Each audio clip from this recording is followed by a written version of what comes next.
IndiGo వ్యవహారంలో కీలకమైన అంశం ఏంటంటే, నేను మొదటి నుంచి చెప్తున్నా కుట్ర దీని వెనకాల ఉంటది. సరిగ్గా చెక్ చేసుకోవాలి. మన రామ్మోహన్ నాయుడు గారు ఆహ్, వాళ్ళని కాపాడాలి. లేపోతే వాళ్ళు వీళ్ళ స్టేట్మెంట్‌లకు కన్‌ఫ్యూజ్ కావడం గాకుండా కఠిన చర్యలు తీసుకోవాలి. ఇండిగో వాళ్ళ మీద క్రిమినల్ కేసులు పెట్టాలి. ఇదంతా గూడా. ఇప్పుడు తాజాగా బయటకొస్తున్నటువంటి సమాచారం ఏంటంటే, ఇండిగోలో ఉన్నటువంటి అందరూ కాదు గానీ, ఒక 6గురు ఎవరైతే కీలకమైనటువంటి వ్యక్తులున్నారో, వాళ్ళు కావాలని ఈ దుర్మార్గానికి పాల్పడ్డారన్నటువంటిది ప్రాథమిక అంచనాకొచ్చారు. ఆహ్, పీటర్ ఎల్బర్స్ సీఈఓ దీనికి ప్రధానమైనటువంటి నాయకత్వం వహించాడు. నెదర్లాండ్స్‌లో ఇప్పుడు ఓ పక్కన హాలిడే ఎంజాయ్ చేస్తూ అసలు దీన్ని పట్టించుకోలేదు. వైల్డ్ లైఫ్స్ ఏరియాల్లో ఎంజాయ్ చేస్తున్నాడట ఆయన. ఇస్తిరో పోర్క్వరాస్ సీఓఓ అసలు ఇతను ఎక్కడున్నాడో ఎవరో గూడా ఎవరికీ తెలీదట.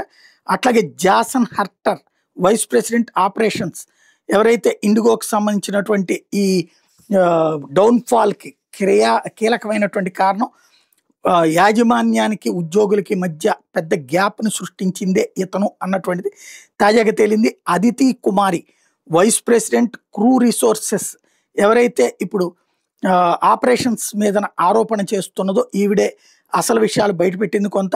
అట్లాగే Rahul Patil vice president flight operations తను కూడా ఇందులో కీలక పాత్ర పోషించారు.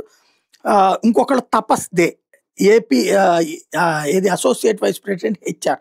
ఈ 6గురు కావాలని సృష్టించారు అన్నటువంటి పాయింట్ చర్చకొస్తుంది. మరోవైపు సుప్రీంకోర్టులో ఈ అంశం మీద అత్యవసర విచారణకు నిరాకరించింది. మేమేమి విమానాలు నడపట్లేదు, విమాన సర్వీసులు నడపట్లేదు, లోపం ఏంటి అన్నటువంటిది మేము తర్వాత చెక్ చేస్తామని తేల్చి చెప్పింది.